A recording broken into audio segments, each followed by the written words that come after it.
अगला है deviation and Germer experiment. ठीक है, तो डेविसन और जर्मर एक्सपेरिमेंट ने क्या प्रूव किया था? Wave nature of electrons. क्योंकि हम सबको पता है कि कुछ फेनोमेना जो हैं लाइट के, इसकी वेव नेचर से प्रूव किए जा सकते हैं, और लाइट के कुछ फेनोमेना इसके पार्टिकल नेचर से प्रूव किए जा सकते हैं। ठीक है, तो क्वांटम थ्योरी ऑफ लाइट में हमको ये बताया गया था, जो कि आइंस्टाइन ने फोस्टर की थी। तो इस क्वांटम थ्योरी में हमको बताया गया था कि लाइट जो है दो तरीके से बिहेव करती है, डुअल नेचर होता है। एक तो होता है कि ये वेव नेचर में चलती है, और एक होता है कि ये पार्टिकल नेचर शो करती है। तो जो पार्टिकल नेचर को प्रूव किया गया था वो फोटो इलेक्ट्रिक इफेक्ट के द्वारा किया गया था। ठीक है, और उसी फोटो इलेक्ट्रिक इफेक्ट के लिए 1921 में जो है आइंस्टाइन को नोबेल प्राइज मिला था फिजिक्स में। ठीक है, और जो उसका वेव नेचर है उसको प्रूव किया गया था, इलेक्ट्रॉन्स का जो वेव नेचर है उसको डेविसन एंड जर्मर एक्सपेरिमेंट ने प्रूव किया था। और इसके अदर जो और दूसरी जगह जहां ये प्रूव हुआ है उसे एक्सरेज हैं, माइक्रोवेव्स हैं और टीवी के स्क्रीन से जो रेडिएशन निकलता है, ये सारी चीजें ये प्रूव करती हैं कि जो लाइट है वो वेव नेचर है। फाइन, आगे बढ़ते हैं तो इलेक्ट्रिक पोटेंशियल की बात करते हैं। तो इलेक्ट्रिक पोटेंशियल जो होता है, जिसका फॉर्मूला होता है W/Q, यानी W denotes work and Q is the charge, यानी work done per unit charge. एक चार्ज को एक जगह तक लाने में जितना काम किया गया है उसे हम कहते हैं पोटेंशियल, इलेक्ट्रिक पोटेंशियल। और इसके अंदर जो है मैग्नीट्यूड होता है पर डायरेक्शन नहीं होता है, यानी इलेक्ट्रिक पोटेंशियल जो है एक स्केलर क्वांटिटी है। ठीक है, स्केलर क्वांटिटी कौन सी होती है? जिसके अंदर से मैग्नीट्यूड होता है, डायरेक्शन नहीं होती। For example speed. और वेक्टर क्वांटिटीज कौन सी हैं? Like velocity which have a direction, यानी अगर आप 10 किलोमीटर पर आवर की रफ्तार से नॉर्थ में जा रहे हो तो ये हमने आपको वेलोसिटी बता दी है। ठीक, लेकिन अगर हम कहते हैं कि 10 किलोमीटर पर आवर की रफ्तार से आप जा रहे हैं without mentioning the direction, this is a speed. So scalar quantity कौन सी है? जिसमें डायरेक्शन नहीं है। और वेक्टर क्वांटिटी कौन सी है? जिसमें मैग्नीट्यूड और डायरेक्शन दोनों चीजें दी गई हैं। Fine, next is naturally occurring green house gases keeps the earth warm by, यानी जो हमारी naturally occurring green houses gases है। ग्रीन हाउसेस गैसेस कौन सी हैं? जैसे मीथेन है, कार्बन डाइऑक्साइड है, और sulphur HFC, nitrous oxide PFC। ये जो गैसेस हैं इनको हम ग्रीन हाउस गैसेस की कैटेगरी में डालते हैं। तो और ये जो naturally occurring green houses gases हैं, इनकी वजह से हमारा जो अर्थ का टेम्परेचर है वो लगभग 33 डिग्री सेल्सियस तक वार्म रहता है। ठीक है, और अगर हम बात करें कि इंफ्रारेड वेव्स और जो वाटर वेपर्स हैं और ओजोन है, ये सारे जो हैं ग्रीन हाउस इफेक्ट जो हैं शो करते हैं। और अगर हम बात करें कि इससे हमें क्या आता है, ओजोन के लिए हमारे ओजोन डे कब मनाया जाता है? 16th ऑफ सितंबर 1987 को मॉन्ट्रियल प्रोटोकॉल हुआ था। और इसमें हमने जो ये कहा था कि हम ग्रीन हाउस गैसेस के एमिशन को रोकेंगे ताकि हमारा जो ओजोन डिप्लीशन है उसको कम किया जा सके। ठीक है, तो 16 सितंबर is ozone day, just note it down. Next is cornea. Cornea doesn't link up with blood vessels so easy to transplant. Colour of the eye is due to iris. ठीक है, तो जो अपनी आंखों का कलर जो होता है, जो ब्राउन होता है, ब्लैक होता है, ये कलर जो होता है आइरिस का कलर होता है। ठीक है, और जो कॉर्निया होती है इसको बहुत ही इजीली हम लोग जो है निकाल सकते हैं, और इसमें ब्लड वेसल्स नहीं होती, यानी कॉर्निया को कट करेंगे तो उसमें से ब्लड फ्लो नहीं होता है। इसी वजह से दिस इज इजीली ट्रांसप्लांटेबल।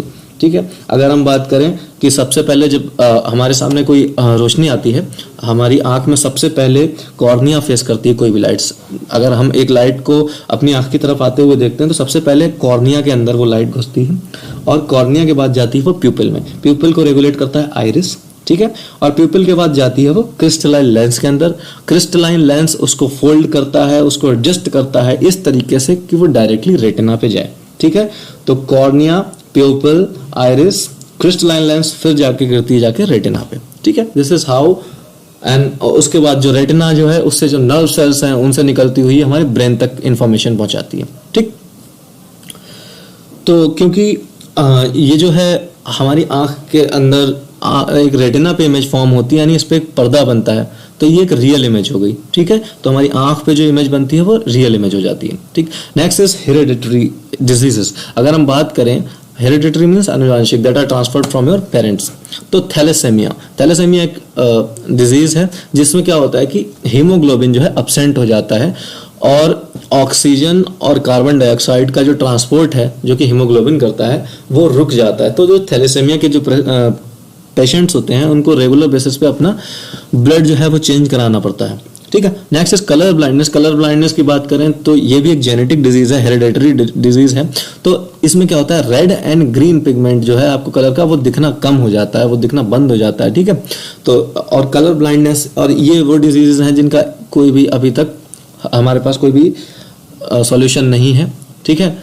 तो और ये भी आर्मी वगैरह में ये परमानेंट रिजेक्शन का एक कॉज होता है कलर ब्लाइंडनेस। हेमोफिलिया की बात करें, हेमोफिलिया वो कंडीशन होती है जिसमें आपका विटामिन के जिसका काम होता है कि ब्लड क्लॉटिंग करना, तो वो ब्लड क्लॉटिंग करना बंद हो जाता है। हमारी बॉडी में अगर कहीं पे एक पिन चुभ गई तो उस जगह से ब्लड का फ्लो रोकना बहुत ही ज़्यादा मुश्किल हो जाता है, यानी इम्पॉसिबल ही हो जाता है। इसको रॉयल डिजीज कहा जाता है। रॉयल डिजीज इसलिए कहा जाता है क्योंकि ये जो डिजीज है हेमोफिलिया ये जो है पाई गई थी विक्टोरिया फैमिली में। Queen Victoria, the UK's princess, इनकी बात करते हैं तो इनमें सबसे पहले पाई गई थी, इसीलिए इसको रॉयल डिजीज कहा गया है, ठीक है। ये बहुत ही खतरनाक बीमारी है, ठीक है। We have to pay too much security and safety to these people. Next is barium sulphate. देखो बैरियम सल्फेट का इस्तेमाल हम कैसे करते हैं, इसको एक रेडियो कॉन्ट्रास्ट के तौर पे हम इस्तेमाल करते हैं। ये भी सीडीएस में आया हुआ क्वेश्चन है।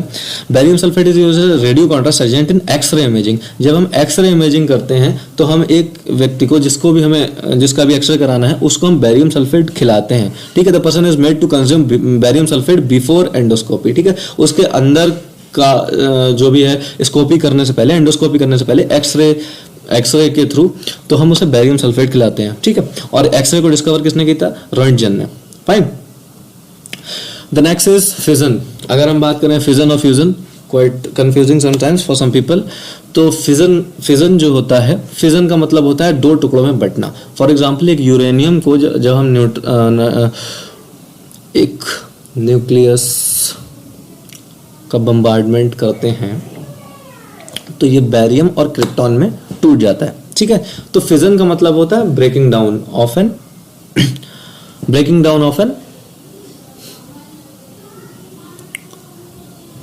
एलिमेंट, ठीक है, into two lower mass particles, ठीक है। तो यूरेनियम 235 को जब हम ब्रेक करते हैं तो बैरियम 142 और क्रिप्टॉन 92 में ये टूट जाता है और इससे रिलीज होती बहुत सारी एनर्जी, ठीक है। और फ्यूजन क्या होता है, जब दो चीज जुड़ती हैं तो उसको फ्यूजन कहते हैं। हाइड्रोजन के पास क्या टूटने का ऑप्शन है, hydrogen do not have option to get split, ठीक। तो हाइड्रोजन के साथ हमेशा होगा फ्यूजन यानी जुड़ना। एक हाइड्रोजन दूसरे हाइड्रोजन के साथ जुड़ ही सकता है और उस जुड़ने में जो एनर्जी रिलीज होती है उसका इस्तेमाल हम करते हैं हाइड्रोजन बम बनाने में। और एक बात और है, जो फ्यूजन से रिलीज हुई एनर्जी जो है वो बहुत ज़्यादा होती है फिजन से रिलीज हुई एनर्जी के, ठीक है। तो यानी हाइड्रोजन बम जो है एक न्यूक्लियर बम से भी ज़्यादा खतरनाक है, ठीक। आगे बढ़ते हैं कि स्पाइडर वेब जो होता है वो किस चीज़ का बना होता है। Spider web, this is add are to this. Spider web जो बना होता है वो प्रोटीन का बना हुआ होता है, ठीक। और स्पाइडर वेब जो है अल्ट्रावायलेट लाइट का एक रिफ्लेक्टर भी होता है, ठीक। और 1 ग्राम प्रोटीन में 5.65 कैलोरीज होती हैं, 1 ग्राम कार्बोहाइड्रेट में 4 कैलोरीज होती हैं, ठीक। Next is phytoplankton. फाइटोप्लैंक्टन क्या होते हैं, जो हम जनरली एक लेक या पॉन्ड के ऊपर जो ग्रीन कलर की काई टाइप की आ जाती है ना, उसका जब लेवल बढ़ जाता है यानी rapidly growing mass is called eutrophication, ठीक। जब बहुत ज़्यादा काई बढ़ जाती है तो उसको हम यूट्रोफिकेशन कहते हैं, ठीक। The plants organisms living lying over surface of lake pond, यानी जो कंटेमिनेशन होता है वाटर का उस प्रोसेस को हम कहते हैं यूट्रोफिकेशन। और फाइटोप्लैंक्टन्स वो स्पेसीज हैं जो उसके ऊपर ग्रो करती हैं, ठीक।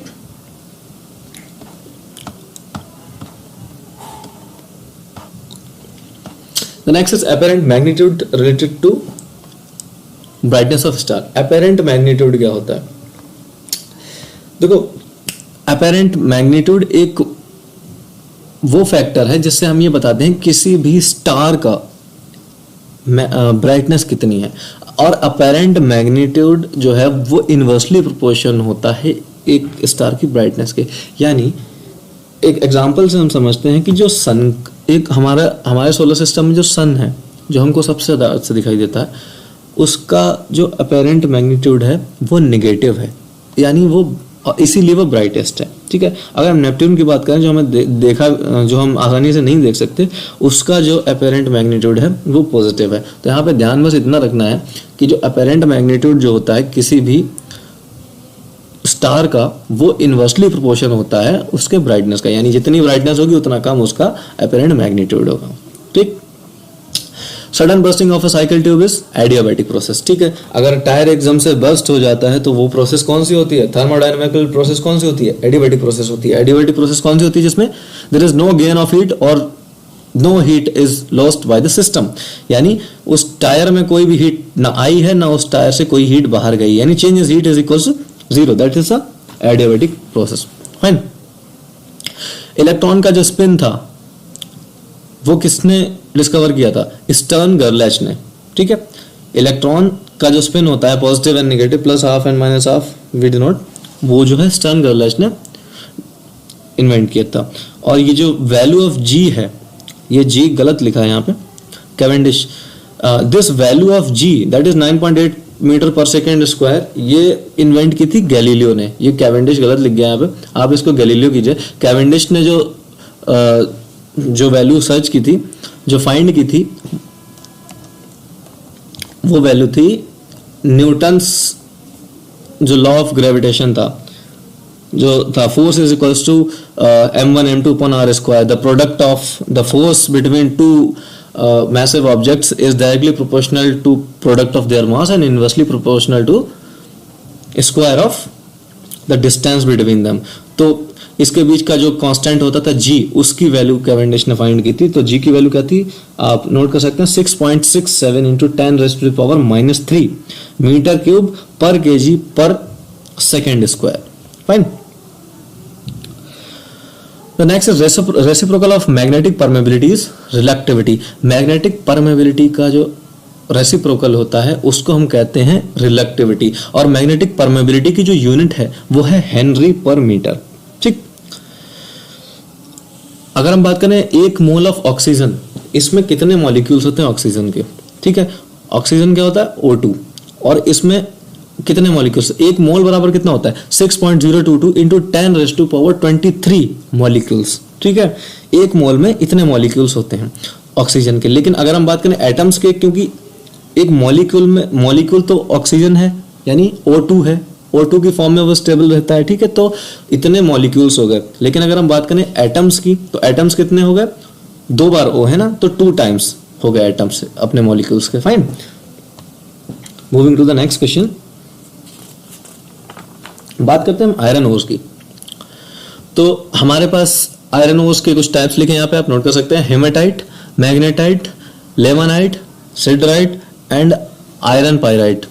ठीक, हेमेटाइट होता है Fe3O4 और मैग्नेटाइट होता है Fe2O3। ठीक, जो प्योरेस्ट फॉर्म ऑफ आयरन होती है उसको हम कहते हैं व्रॉट आयरन। ठीक, इसमें सबसे ज्यादा कार्बन कंटेंट होता है। Purest form of iron is wrought iron. ठीक, और ये जो पिग आयरन होता है इसमें कार्बन जो है कार्बन हैज मैक्सिमम इम्प्योरिटी। ठीक, पिग आयरन में सबसे ज्यादा कार्बन होता है। ठीक, ट्रैंकुलाइजर ड्रग, एक ड्रग होता है। ट्रैंकुलाइजर्स कौन से होते हैं? ट्रैंकुलाइजर मीन्स होता है, डिक्शनरी में सर्च करेंगे तो शांति होगा इसका आंसर। ठीक है, तो tranquilliser that provides us peace, और पीस प्रोवाइड कौन करते हैं? जो हमको थोड़ा नशीले ड्रग्स होते हैं, जो हमारी साइक को थोड़ा डिस्टर्ब करते हैं, थोड़ा शांति पहुंचाते हैं। ठीक है, तो इसके आंसर क्या है? Valium, Librium and Xanax. एक वैलियम है, इसके आगे एक और लिख लीजिए LIBRIUM, लिब्रियम। ये 2 जो है ट्रैंकुलाइजर ड्रग के रूप में माने जाते हैं। ठीक है, इनको ऐसे नोट कर लो। Extraction of gold and silver involves leaching.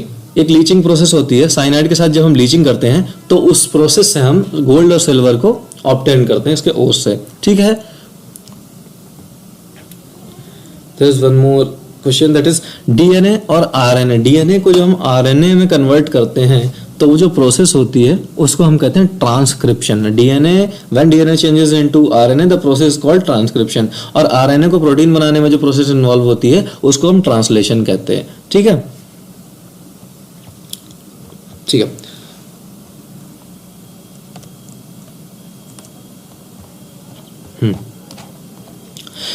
Next is Zika virus. Zika virus को हम और किस नाम से जानते हैं? इसको हम कहते हैं ब्रेक बोन फीवर। ठीक है, जीका वायरस को हम ब्रेक बोन फीवर भी कहते हैं। ठीक, और ये एडीज इजिप्ट मॉस्किटो के द्वारा ये जो है ये वायरस हमारी बॉडी में आता है। ठीक, और यही वो मच्छर हैं जो डेंगू और चिकनगुनिया भी हमारी बॉडी में फैलाते हैं। मलेरिया जो है फीमेल एनोफिलीज के द्वारा हमारी बॉडी में पहुंचाया जाता है। और मलेरिया से क्या होता है? आरबीसी को इफेक्ट करता है, यानी लीवर को इफेक्ट करता है। ठीक, तो जीका वायरस क्या है? ब्रेक बोन फीवर है और एडीज इजिप्टी मॉस्किटो के द्वारा ये हमारी बॉडी में आता है। ठीक, बात करते हैं सिल्क वॉर्म्स की। सिल्क वॉर्म्स खाते क्या हैं? Mulberry leaves. मलबेरी लीव्स क्या हैं? शहतूत। तो silk worms feeds on mulberry leaves. एक वैक्सीन होती है जिसका नाम होता है BCG, बैसिलस कैलमेट-गेरिन, और इसका इस्तेमाल हम किस चीज के अगेंस्ट में करते हैं? TB that is tuberculosis. तो BCG के इंजेक्शन लगाने से क्या होता है? टीबी का खतरा खत्म हो जाता है। और ट्यूबरकुलोसिस, इसको क्या कहते हैं? माइकोबैक्टीरियम ट्यूबरकुलोई। ट्यूबरकुलोसिस को फुल नेम है माइक्रोबैक्टीरियम ट्यूबरकुलोई। ठीक, और इसको एक नाम और है जिसका नाम होता है व्हाइट प्लेग, या इसे कोरल प्लेग के नाम से भी जाना जाता है। ठीक है, टीबी को हम व्हाइट प्लेग या कोरल प्लेग के नाम से भी जानते हैं। ठीक है, और अच्छा ये जो है जो टीबी है ये जो है एनिमल्स में भी पहुंच जाती है। बोवाइन एनिमल्स, जो बोवाइन यानी जो दूध देने वाले एनिमल्स हैं, Bos bubalis and Bos indicus, that भैंस, अपनी जो भैंस होती है उससे रिलेटेड जितने भी एनिमल्स होते हैं उनके अंदर भी ट्रांसफर हो जाती है। तो उनका जो फूड होता है उसमें भी पहुंच सकती है। इसीलिए हमको जो है फूड को उबालना, जो गर्म किया जाता है, वो इसीलिए बहुत ज़्यादा इंपॉर्टेंट होता है। फूड को, दूध को जो गर्म करते हैं उसकी प्रोसेस कहते हैं पास्चराइजेशन। ठीक, पास्चराइज मिल्क का हम लोग यूज करते हैं। ठीक है, तो पास्चराइजेशन प्रोसेस को हम अचीव कैसे कर सकते हैं? यानी या तो हम 30 मिनट्स के लिए उसे 62.6 डिग्री सेल्सियस पे उसे आधे घंटे को ढक दें, या फिर 71.7 डिग्री सेल्सियस पे उसे 15 सेकंड के लिए गर्म कर दें। ठीक है, तो ये जो है पास्चराइजेशन की प्रोसेस हो जाती है। और इसमें जो ये जो माइकोबैक्टीरियम ट्यूबरकुलाई बैक्टीरिया है, इसको वो रिमूव करने में आसानी हो जाती है। और टीबी डे हमारा मनाया जाता है 24 मार्च को। ठीक, नेक्स्ट इज लेप्रोसी। लेप्रोसी को हिंदी में कहते हैं कुष्ठ रोग। ये वो बीमारी है जिससे हमारी जो स्किन है या कुछ बॉडी पार्ट्स जो है हमारे, उनमें एलिमेंट्स पाया जाता है, थोड़ा प्रॉब्लम करने लगते हैं ये। ठीक है, फिजिकली देखने में, और डिटीरियोरेट होने लगते हैं। ठीक है, माइक्रोबैक्टीरियम लेप्रेई, इस बैक्टीरिया का नाम है माइक्रोबैक्टीरियम लेप्रेई, जिसके द्वारा लेप्रोसी आता है। इसको हम हैंजेंस डिजीज भी कहते हैं। So next time when the question comes what is Hansen's disease, the leprosy will be the right answer. Leprosy day होता है 30 जनवरी को। ठीक, टीबी डे मनाया जाता है 24 मार्च को, लेप्रोसी डे होता है 30 जनवरी को। Next question is hepatitis. Hepatology as we mentioned was related to liver. तो hepatitis is inflammation is liver. तो हेपेटाइटिस ए जो होती है ये फैलती है पॉल्यूटेड वाटर से, और सबसे ज़्यादा जो खतरनाक बीमारी होती है, जैसे मैंने पहले भी बताया है, वो हेपेटाइटिस सी है। ये बहुत ही ज़्यादा लीथल होती है, जानलेवा होती है। ठीक है, अगर हम बात करें फैट सॉल्युबल विटामिन्स की, तो विटामिन्स दो टाइप की होती हैं। एक तो जो फैट में डिसॉल्व हो सकती हैं, और दूसरी जो वाटर में डिसॉल्व हो सकती हैं। ठीक है, तो जो वाटर में डिसॉल्व हो सकती हैं उनका नाम है vitamin B and vitamin C. तो विटामिन बी और विटामिन सी जो है फैट में वाटर में डिसॉल्व हो सकती हैं। और vitamin A, D, E and K, vitamin A, vitamin D, vitamin E and vitamin K are fat soluble vitamins. तो नेक्स्ट क्वेश्चन की तरफ बढ़ते हैं। इसमें बताते हैं जीपीएस जो है that is global positioning system, ये किस देश का है? तो GPS belongs to US, that is America. IRNSS abbreviated form of Indian regional navigation satellite system, जिसे हम नाविक के नाम से भी जानते हैं, यानी नेविगेशन इंडियन कॉन्स्टेलेशन, ये इंडिया का है। ठीक है, तो जो जीपीएस है ये यूएस का है, और इंडिया का है नेविक या IRNSS। गैलीलियो जो है एक नेविगेशन सिस्टम है, ये है यूरोप का। ग्लोनास जो है वो रशिया का है। BDS सिस्टम जो है ये चाइना का है, QZSS ये जो है जापान का है। इनको एक दो बार आप रिमाइंड करेंगे कि दिमाग में स्ट्रक रहेंगे, तो जब सामने आएगा तो आप ऑप्शन लगा सकते हैं इसका। ठीक, वायरोलॉजी क्या होता है? Study of virus, very easy. और जो वायरोलॉजी के जो फादर हैं इनका नाम है इवानोव्स्की। ठीक है। और वायरस जो है ये लिंक है नॉन एंड लिविंग ऑर्गेनिजम्स के बीच के, यानी वायरस जो है लिंक है नॉन लिविंग और लिविंग ऑर्गेनिजम्स के बीच का। ठीक है। और वायरोलॉजी सेंटर जो है अपना पुणे में है। और पहला वायरस जो है टोबैको मोज़ाइक वायरस था, TMV। ठीक है। और ये किसने ढूंढा था? इवानोव्स्की ने। ठीक, चलते हैं नेक्स्ट क्वेश्चन की तरफ। बर्ड फ्लू, फ्लू वर्ड कहां से आया? फ्लू वर्ड आया है इन्फ्लुएंजा से। इन्फ्लुएंजा में जो ये बीच में फ्लू दिया है यही है फ्लू। तो यहाँ पे H5N1 वायरस और H6N2 वायरस ये जो है इन्फ्लुएंजा कॉज करते हैं। ठीक है, ये दो टाइप के वायरस हैं, not so important, quite static. Most electronegative elements जो हैं, दुनिया का सबसे ज़्यादा इलेक्ट्रोनेगेटिव एलिमेंट कौन सा है? उसका नाम है फ्लोरीन। इसका एटॉमिक नंबर है 9, यानी ये अपनी तरफ को सबसे ज़्यादा अट्रैक्ट करता है। Fine, so fluorine is the most electronegative element. Presence of fluorides in drinking water causes mottling of teeth, dental fluorosis and skeletal fluorosis। यानी अगर फ्लोराइड यानी फ्लोरीन का प्रेजेंस अगर हमारे बॉडी वाटर में है और उस कंटामिनेटेड वाटर को अगर हम इनहेल करते हैं या ड्रिंक करते हैं तो उससे हमारे दांत खराब हो जाते हैं। ठीक है, ये तीनों जो है दांत खराब होने के अलग अलग नाम हैं। मॉटलिंग ऑफ टीथ मतलब दांत जो हैं घिस जाते हैं, हमारी बॉडी दांत की जो परत है वो निकलने लगती है। Dental fluorosis is same thing. Skeletal fluorosis मतलब दांत के अलावा हमारी बोन्स जो हैं उनमें ये प्रॉब्लम जब दिखाई देने लगती है उसको कहते हैं हम skeletal fluorosis.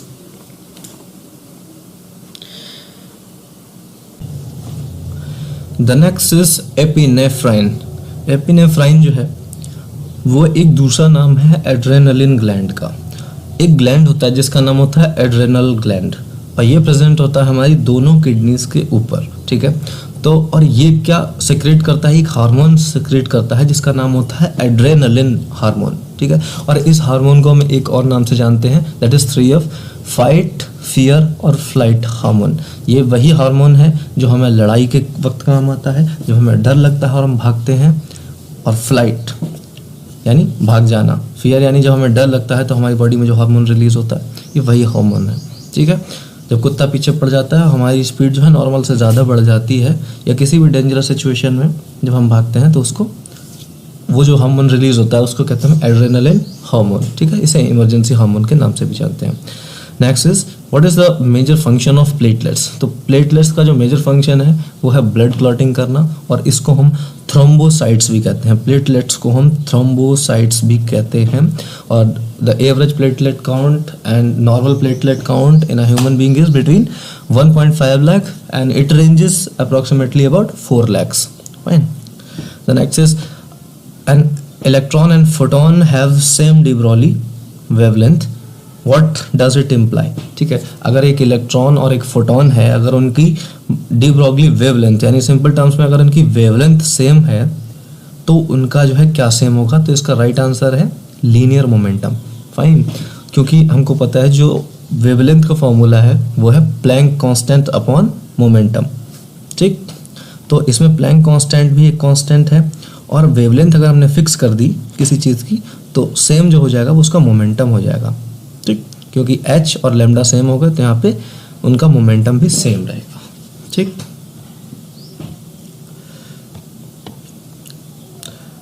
The next is what is latent heat.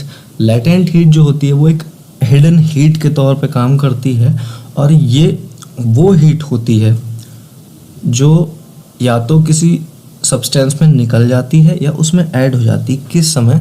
जब वो अपने ट्रांजिशन फेज में होता है। ट्रांजिशन फेज जैसे अगर एक सॉलिड फॉर्म में, एक आइस की बात कर लें, अगर सॉलिड से लिक्विड फॉर्म में चेंज होती है तो उस टाइम पे जो हीट उसमें ऐड या रिलीज होती है वो लेटेंट हीट है। या लिक्विड से गैस में जब जा रहा है, ठीक है, तो जो भी ट्रांजिशन फेज में जो एनर्जी ऐड होती है, हीट एनर्जी ऐड होती है या उससे निकलती है, यानी जो भी चेंज होता है उसको हम लेटेंट हीट कहते हैं। ठीक है। अब बात करते हैं ग्लूकोज से पायरूवेट जो चेंज होता है। ग्लूकोज एक 6 कार्बन मॉलिक्यूल होता है, ठीक, एज वी ऑल नो, और उससे बनता है पायरूवेट। और ये जो पायरूवेट बनता है, अभी हम लोगों ने पढ़ा था कि ये जो है कौन सी प्रोसेस होता है, इसका नाम है ग्लाइकोलाइसिस प्रोसेस से। और ये होता है किसके अंदर है, ये होता है साइटोप्लाज्म के अंदर, ठीक।